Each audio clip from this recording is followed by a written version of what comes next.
आज सकाळी फ्रेश मासा आणला. चिलापी मासा आणि हे मासे खायला माझ्याला आवडतात. तुमची वनील सकाळी मासा नीट करायचं काम दिलंय. लहान मासे चांगलं करायची नवीन आयडिया आहे. हे माशांचं काय नाव आहे कमेंट करून नक्की सांगा. तर नमस्कार मित्रांनो, नवीन एका ब्लॉग मध्ये स्वागत आहे तुमचं. आमच्या केते दुपारी 1 वाजता फुल आहे. उन्हाळ कांद्यांना खट टाकून पाणी भरून द्यायचं आहे. खाली एक वावर खट टाकून भरलाय, आज एक भरायचं आहे. खत मिक्स करायला काही कागद आणला नाही. मोठी टोकरी त्याच्यातच खत मिक्स करून घ्यायचं आहे.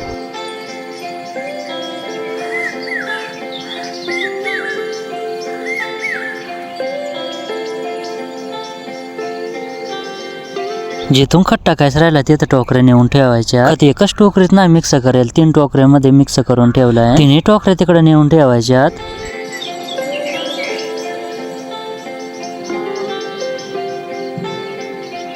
माझं व्हिडिओ काढायसाठी ट्रायपॉड नाही, त्याच्यामुळे खताचा गोणीचा वापर करणार आहे. मग इथं 2 दगडा घेतल्या. इथं या 2 दगडांमध्ये मोबाईल ठेवायचा आणि व्हिडिओ चालू करून द्यायची. कधी कधी व्हिडिओ चालू असल्या मोबाईल मागास पडून जातो, त्याच्यामुळे मोठी दगड घेतली आता आणि लहान दगड मागून लावायचे मोबाईलचे. जोपर्यंत ट्रायपॉड घेत नाही तोपर्यंत असाच जुगाड करायला लागणार आहे. कांद्यांना खत टाकायसाठी चांगली टोकरी घ्यायची. टोकरी वाकली तरी तुटणार ना अशी टोकरी घ्यायची. आम्ही कांद्यांना खत टाकायसाठी स्पेशल टोकरी घेतल्या. किती टोकरी वाकली तरी ती तुटत नाही.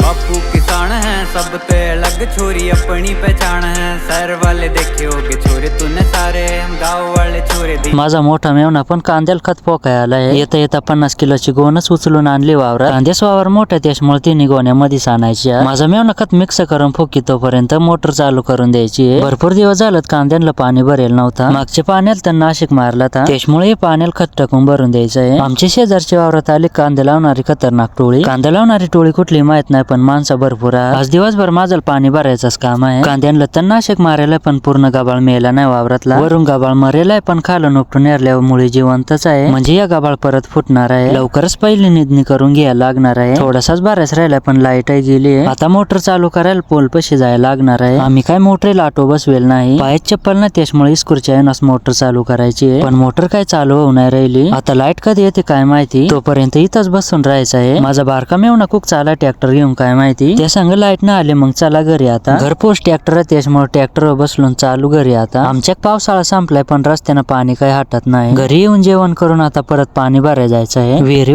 आल्या मोटर चालू करून दिली. कांदा भरायचं थोडंच राहिलं. आता अर्धा 1 तासानंतर कांद्याचा वावर भरून झालाय. विहिरी आल्या मोटर बंद करून घेतली. आता प्रश्न असा पडलाय का गहू भरायचा का पेर कांदा भरायचा. गहू भरायचा पण आता संध्याकाळ होईल. आमच्या बिबट्याचा ब्याव सुटेला त्याच्यामुळे गहू भरायचा कॅन्सल केलाय. खोकेल कांदा तेच भरून घ्यायचा. आमचा बांगडे पाईप आहे त्या मोडून गेलाय. काळा पाईप जोडायच म्हणल्यावर अवघड जातं. टाइम न करताच पाईप जोडायला सुरुवात करून दिली आहे. खुद दी पहचान है, खेतों में जाके देख हरियाली मेरे गाँव की, तो भाएगी ना हवा तुझे कहीं और बाहर की. शहर से अच्छी मेरे गाँव दी गली है, मेरे गाँव दी गली विच बसते बजरंग बली है, बजरंग बली है.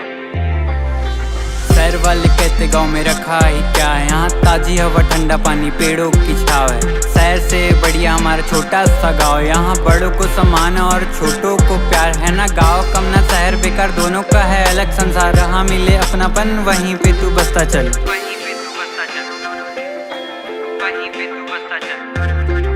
गहू भरायचा कॅन्सल करून चालू आता फोक कांदा भरायला. आमच्या संध्याकाळ झाली की बिबट्याची भरपूर भीती वाटत आहे. 2-3 घटना झाल्या त्याच्यामुळे सावधानच राहायला लागत. बारेवाले तर दाजीनं आधी सेटअप करून ठेवलेला आहे. फोक कांद्यात कांदा कमी कोथंबीर जास्त दिसत आहे. कोथंबीरीला बाजार नव्हतं त्याच्यामुळे कोथंबीर काढलीच नाही. छोटा मेवना आलात माणसं आणून घालायला. 15-20 मिनिटं गप्पा केले. त्यानं गाडीला किक मारून डायरेक्ट दूर गाडीत घरी. ते गेला घरी पण आपण घरी जाऊ शकत नाही. आम्हाला 9 वाजेपर्यंत पाणीच भरायचं आहे. अजून भरपूर पाणी भरायचं राहिलं आहे. घरी आलोत बॅटरीने आलं. 8:30 वाजेपर्यंत पूर्ण पाणी भरून झालंय. आता मोटर बंद करायला जायचं आहे.